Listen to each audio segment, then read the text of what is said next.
नमस्कार, स्वागत आपका। मैं हूं संतोष कुमार पार्थ। इस वक्त हिलसा सर के गांधीनगर में है, जहां जॉइंट एक्शन नेटवर्किंग के यानी जन के सचिव हैं रामाकांत शर्मा सर। इनसे हम जानेंगे कि जो बाल विवाह हो रहा है उस पर क्या कहेंगे सर। बाल विवाह हमारे समाज के लिए बहुत बड़ा कलंक है। कलंक इस मामले में है कि बाल विवाह होने के कारण लड़कियों को पूरे शिक्षा का अवसर नहीं मिल पा रहा है।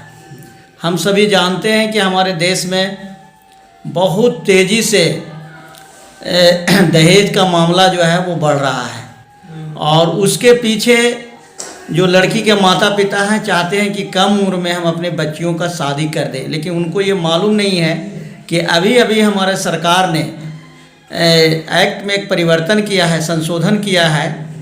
भारत सरकार के कैबिनेट में पास हो गया है कि जिस प्रकार लड़कों का शादी 21 साल की उम्र में होगा, अब लड़की को भी 21 साल के उम्र के बाद ही शादी होगा, यानी लड़का लड़की का उम्र जो है बराबर कर दिया गया है। तो एक यह सरकार के लिए जो यह कदम है बहुत ही सराहनीय है और लड़कियों का हित में है।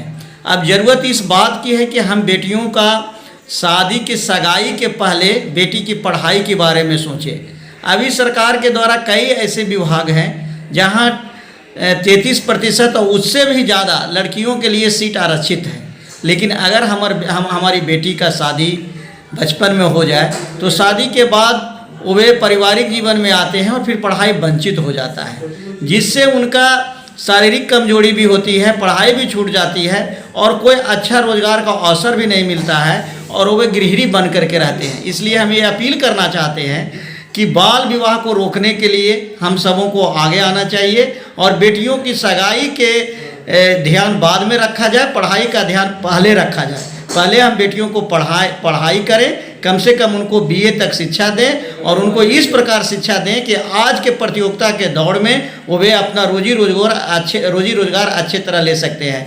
आज महात्मा गांधी जी का पुण्यतिथि है। गांधी जी भी महिला समानता की बात करते थे, लेकिन महिला समानता की बात महिला को निरक्षर रख करके नहीं किया जा सकता है। महिलाओं को बाल विवाह करके नहीं रखा जा सकता है, लड़कियों के भ्रूण हत्या करके नहीं रखा जा सकता है, बल्कि बेटियों के जन्म पर खुशी मनाकर किया जा सकता है, बेटियों को पढ़ा लिखा कर किया जा सकता है। और कहा गया है कि अगर एक बेटा पढ़ता है तो केवल एक सिंगल व्यक्ति पढ़ता है, लेकिन जब एक बेटी पढ़ती है तो पूरा परिवार जो है वो शिक्षित होता है। इसलिए बेटियों की सगाई नहीं, बेटियों की पढ़ाई के बारे में सोचा जाए। ग्रामीण परिवेश में सर अभी क्या स्थिति लगता है बाल विवाह पर? ग्रामीण परिवेश में तो और 13, 14, 12 वर्ष हम लोग तो जा रहे हैं, जहाँ भी जा रहे हैं पिछले कई सालों के ये अनुभव है कि अभी कुछ वर्ग तो इसमें ग्रामीण समाज में भी उनमें जागरूकता आई है, वो खास करके मध्यम वर्ग के लोग, लेकिन जो हमारा वंचित समूह है वहाँ पर बेटियों की शादी बहुत कम उम्र में हो रही है,